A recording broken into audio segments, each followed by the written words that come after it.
ರಣತಂತ್ರಗಳನ್ನು ರೂಪಿಸುವ ಕೆಲಸ ಆಗ್ತಾ ಇದೆ. ಅದರಲ್ಲೂ ಪ್ರಮುಖವಾಗಿ KS ಈಶ್ವರಪ್ಪ ಬಿಜೆಪಿಯ ಹಿರಿಯ ನಾಯಕ, ಇವರ ಮಗ ಲೋಕಸಭೆ ಅಖಾಡಕ್ಕೆ ಧುಮುಕ್ತಾರ ಅನ್ನುವಂತಹ ಪ್ರಶ್ನೆ ಇದೆ. ಕಾಂತೇಶ್ಗೆ ಹಾವೇರಿ ಲೋಕಸಭಾ ಟಿಕೆಟ್ ಸಿಗುತ್ತಾ?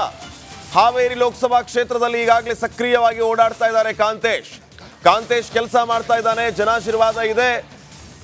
Republic Kannada meet the press ನಲ್ಲಿ ಈಶ್ವರಪ್ಪ ಅವರು ಈ ರೀತಿ ಹೇಳಿಕೆಯನ್ನ ಕೊಟ್ಟಿರುವಂತದ್ದು. ನಾನು ಮಂತ್ರಿ ಆಗಿದ್ದ ಸಂದರ್ಭದಲ್ಲಿ ಮಠಗಳಿಗೆ ಹೆಚ್ಚಿನ ಅನುದಾನವನ್ನು ನೀಡಿದ್ದೆ. ಈಗ ಮಠಾಧೀಶರು ಋಣ ಸಂದಾಯ ಕೇಳ್ತಾ ಇದ್ದಾರೆ.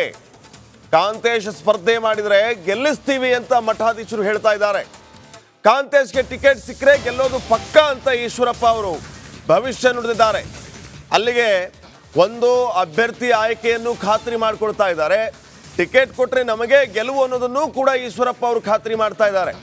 ರಿಪಬ್ಲಿಕ್ ಕನ್ನಡದಲ್ಲಿ ನಡೆದಂತಹ ಮೀಟ್ ದಿ ಪ್ರೆಸ್ನಲ್ಲಿ ಈ ಎಲ್ಲ ವಿಚಾರಗಳನ್ನು ಮುಕ್ತ ಮನಸ್ಸಿನಿಂದ ಹೇಳಿಕೊಂಡಿದ್ದಾರೆ KS ಈಶ್ವರಪ್ಪ ಅವರು.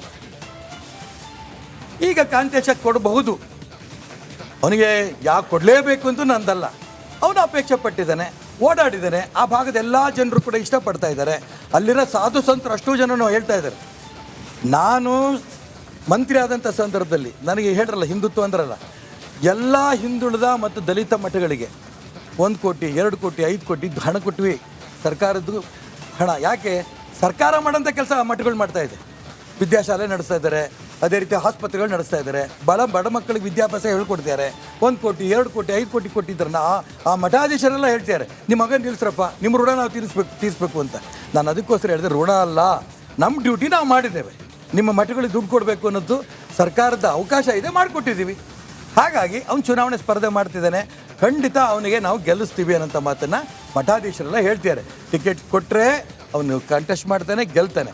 ಅವನಿಲ್ಲ ಅಂದರೆ ಇನ್ನೊಬ್ಬರು ಕಂಟೆಸ್ಟ್ ಮಾಡ್ತೀವಿ, ಗೆಲ್ಲಿಸ್ತೀವಿ. ನನ್ನ ಮಗನೇ ನಿಲ್ಲಬೇಕು.